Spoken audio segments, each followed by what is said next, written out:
नमस्कार।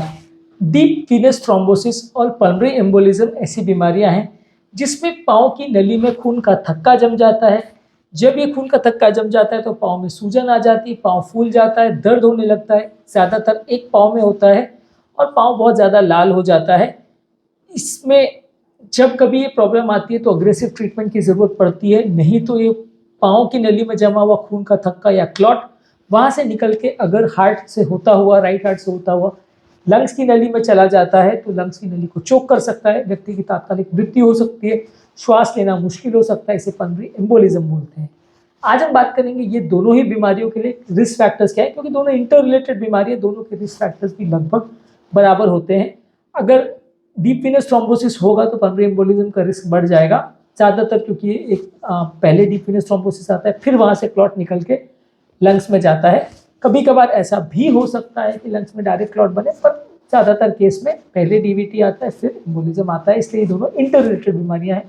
तो इन दोनों के कारणों पर या रिस्क फैक्टर्स पर डिस्कस करेंगे, जिसको समझकर हम सावधानी बरत सकेंगे कि फ्यूचर में हमें इस तरह का प्रॉब्लम ना हो। टॉपिक पर जाने से पहले जो लोग हमारे चैनल पर नए हैं उन्हें रिक्वेस्ट करूँगा कि चैनल को सब्सक्राइब करें, वीडियोज़ को लाइक और शेयर करें।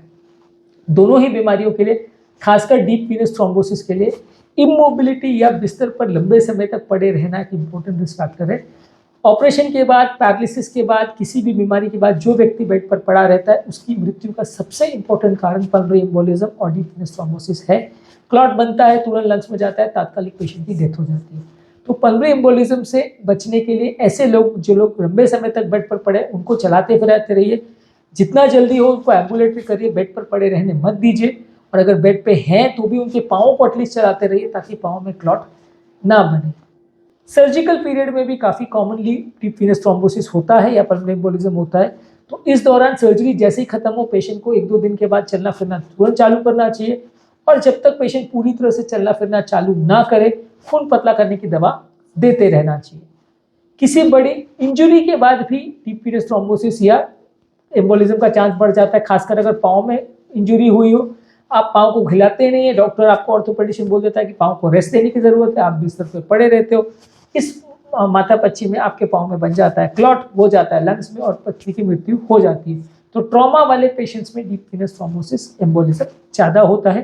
ट्रॉमा के बाद जल्दी एम्बुलेशन करना, खून पतला करने की दवा लेना ये ज़रूरी है ताकि लोगों को क्लॉटिंग ना हो।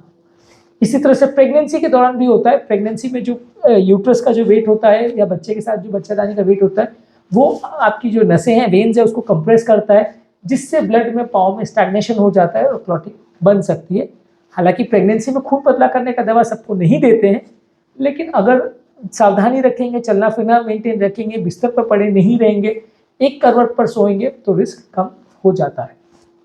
ओरल कॉन्ट्रासेप्टिव पिल्स और हार्मोन रिप्लेसमेंट थेरेपी में जो हार्मोन प्रिपरेशंस लोगों को दिए जाते हैं, इससे भी क्लॉटिंग का टेंडेंसी बढ़ जाता है। तो यदि कोई फीमेल पेशेंट इस तरह की मेडिसिन को यूज़ कर रही है तो ज़्यादा सावधानी रखें, नहीं तो क्लॉटिंग का चांस बढ़ जाएगा। इसके रिस्क को आपके डॉक्टर के साथ डिस्कस करें। कैंसर भी एक इंपॉर्टेंट रिस्क फैक्टर है। जब कैंसर होता है तो पाँव में क्लॉटिंग का, एम्बोलिज्म का चांस बढ़ जाता है। बहुत सारे कैंसर पेशेंट्स की मृत्यु का कारण एम्बोलिज्म होता है, तो ज़्यादा सावधानी रखें। वजन ज़्यादा है, ओबेसिटी है, तो ये भी एक रिस्क फैक्टर है। वजन को कम करेंगे तो डीप वीनस थ्रोम्बोसिस और एम्बोलिज्म का रिस्क कम हो जाएगा। स्मोकिंग करना, अल्कोहल पीना, ये भी रिस्क फैक्टर्स है, इससे भी आपकी क्लॉटिंग टेंडेंसी बढ़ जाती है। इनको जहाँ तक पॉसिबल है अवॉइड करें तो अच्छा है। फैमिली अगर हिस्ट्री अगर किसी की है, किसी की फैमिली हिस्ट्री में पहले किसी को परिवार में डीप वीनस थ्रोम्बोसिस, एम्बोलिज्म इस तरह की बीमारी हुई थी, तो वैसे व्यक्ति के बच्चों को होने का चांस ज़्यादा रहेगा। कुछ कंजेनाइटल प्रॉब्लम्स है या कंजेनाइटल इनहेरिटेड डिसऑर्डर्स हैं, जैसे कि protein C, protein S disorders, factor 5 Leiden mutation, ये सब जेनेटिक कंडीशंस ऐसी है जिसमें ब्लड में क्लॉटिंग टेंडेंसी ज़्यादा होती है। जिस किसी को फैमिली की हिस्ट्री है उसको इस तरह का प्रॉब्लम्स होने का चांस ज़्यादा है, टेस्ट करवा के देख सकते हैं। किसी व्यक्ति को अगर पहले हुआ है डीप वीनस थ्रोम्बोसिस या एम्बोलिज्म, तो वैसे व्यक्ति को भी होने का चांस ज़्यादा है। डीवीटी अगर उसको व्यक्ति को ही खुद हुआ है तो दोबारा होने का चांस ज़्यादा रहेगा, तो उसको भी ज़्यादा सावधानी रखने की ज़रूरत है। एज एक इंपॉर्टेंट रिस्क फैक्टर है। उम्र दराज पेशेंट्स में भी इसका चांस ज़्यादा होता है। हार्ट फेलियर या हार्ट का कोई प्रॉब्लम हो तो वैसे पेशेंट्स को भी ज़्यादा हो सकता है, खासकर किसी को अगर राइट हार्ट का फेलियर हो या overall dilated cardiomyopathy, heart failure, तो वैसे व्यक्ति को क्लॉटिंग का चांस ज़्यादा होता है। किसी व्यक्ति का अगर ब्लड थिनिंग मेडिसिन का डोज कम हो या क्लॉटिंग के फैक्टर्स ज़्यादा हो ब्लड में, तो वैसे भी व्यक्ति को हो सकता है। क्लॉटिंग डिसऑर्डर्स वाले पेशेंट्स को, जिनको क्लॉट बनने का टेंडेंसी ज़्यादा है, वैसे लोग को डीप वेनस थ्रोम्बोसिस एम्बोलिज्म हो सकता है। लंबे समय तक चलने वाली मेडिकल बीमारियां जैसे कि बीपी, शुगर, कोलेस्ट्रॉल, एस्थमा, इस तरह की बीमारियों से भी इसका चांसेस बढ़ सकता है। बैठे बैठे का जीवन जो लोग रखते हैं, सीडेंटरी लाइफस्टाइल जिनकी है, उसको भी इसका ज़्यादा रिस्क होता है, तो वैसे लोगों में भी ये ज़्यादा देखने को मिलता है। वैरिकोज वेन्स वाले पेशेंट्स में, जिनको पाँव की नलियों का सूजन होता है, तो वैसे लोगों में भी इसके रिस्क फैक्टर्स ज़्यादा होते हैं। किसी व्यक्ति को अगर लॉन्ग डिस्टेंस ट्रैवल अगर उसने किया हो और उस दौरान वो बैठे बैठे ही रहा हो, जैसे लॉन्ग डिस्टेंस फ्लाइट्स लोग कवर करते हैं, इंटरकॉन्टिनेंटल फ्लाइट्स में 12 से 24 घंटे तक बैठे रहते हैं, तो वैसे लोग को भी क्लॉट बनने का चांस ज़्यादा रहता है, तो उनको थोड़ा ध्यान रखने की ज़रूरत है। लंबे समय तक बैठे नहीं रहे, बीच में थोड़ा चलते फिरते रहे। किसी व्यक्ति को कोई कैथेटर्स डले हुए हो, जैसे कि डायलिसिस कैथेटर्स है, सेंट्रल वीनस कैथेटर्स है, इंजेक्शन के लिए कैथेटर्स डले हुए हैं, जो कई महीनों तक इंजेक्शन देते रहते हैं, वेन्स में डाल दिए जाते हैं, तो उनमें भी क्लॉट बनने की वजह से नसों में चोक हो सकता है, तो उसको भी ज़्यादा सावधानी रखने की ज़रूरत है। इन्फ्लेमेटेड बाउल डिजीज, पेट की आंतों का एक सूजन की बीमारी है, इसमें अल्सरेटिव कोलाइटिस और क्रॉन्स डिजीज होता है।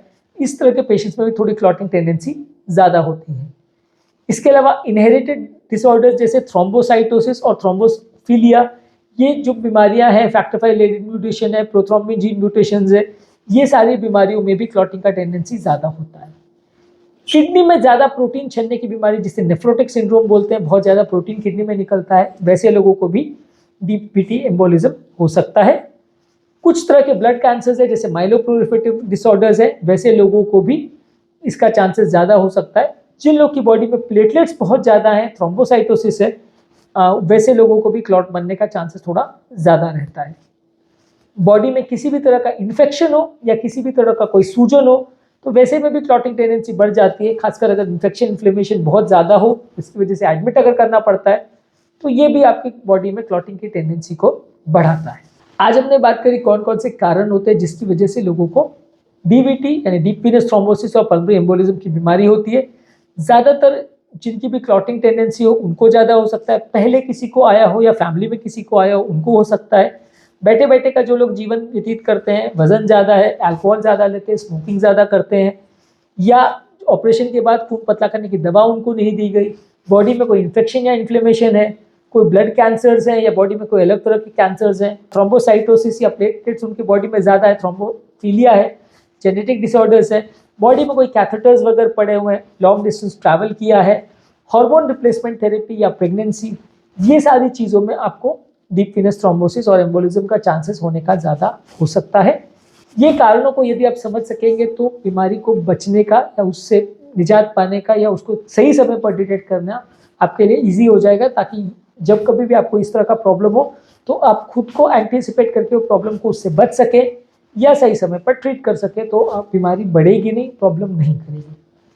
जो लोग हमारे चैनल पर नए हैं उन्हें रिक्वेस्ट करूँगा चैनल को सब्सक्राइब करें, वीडियोस को लाइक और शेयर करें।